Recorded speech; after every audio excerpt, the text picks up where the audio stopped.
Yeah. Mana yanje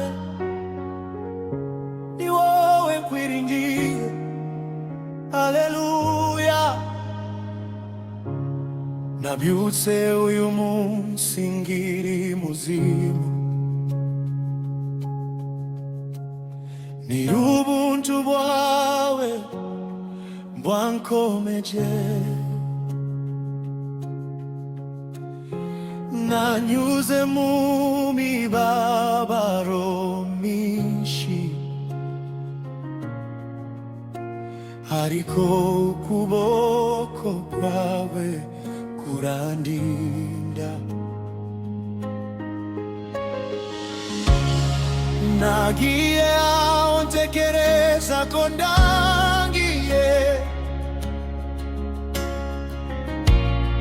ariko uravuga uti muramwana. Iyo isi insezereye yose, wowe urankingurira inzira nshya. Iyo nibutse ibyo wankoreye, amarira akavamo ibyishimo. Iyo nibutse aho wankuye, umutima wanjye ugahimbaza. Nzagusingiza iteka ryose, nzavuga ineza yawe Mana. Ni wowe mbaraga zanje, ni wowe bugingo bwanje. Nzagusingiza iteka ryose, mu gitondo no mw'ijoro. Ntuzigera undeka, uri Imana yanje.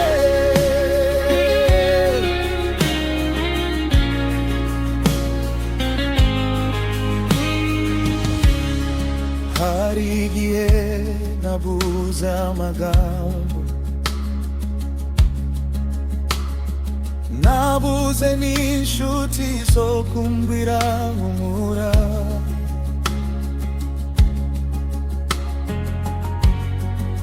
Ariko ijwi ryawe rituje rirambwira riti ndi kumwe nawe.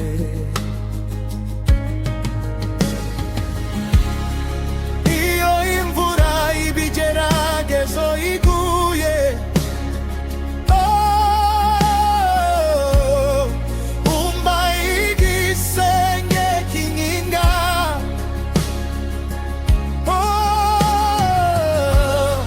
Iyo umwijima ushaka kuntera ubwoba, urumuri rwawe rukanyobora.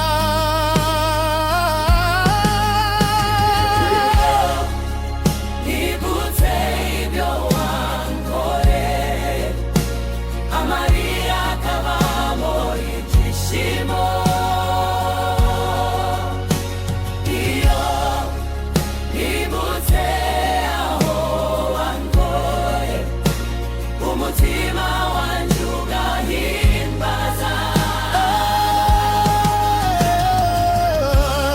Nzagusingiza iteka ryose, nzavuga ineza yawe Mana.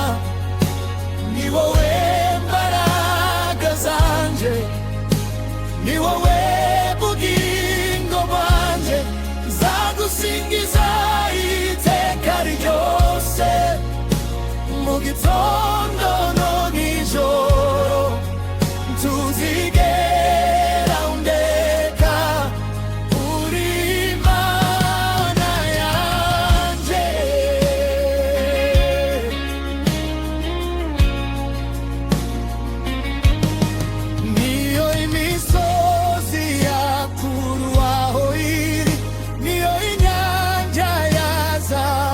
cyane, urukundo rwawe ntiruzahinduka, isezerano ryawe rirahoraho. Niyo abanzu bantaye bose, niyo marembo yifunze yose, izina ryawe rirakingura. Yesu niwe nsinzi yanjye. Haleluya, turagusingiza, uri wera, uri umunyembaraga.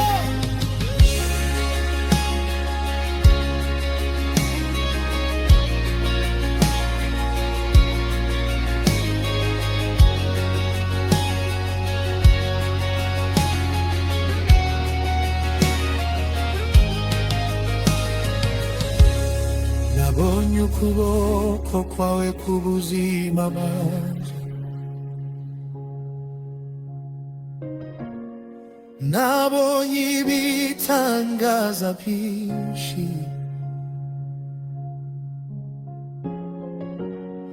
aho nariraga ubu ndaseka, aho nacitse intege ubu ndahaga.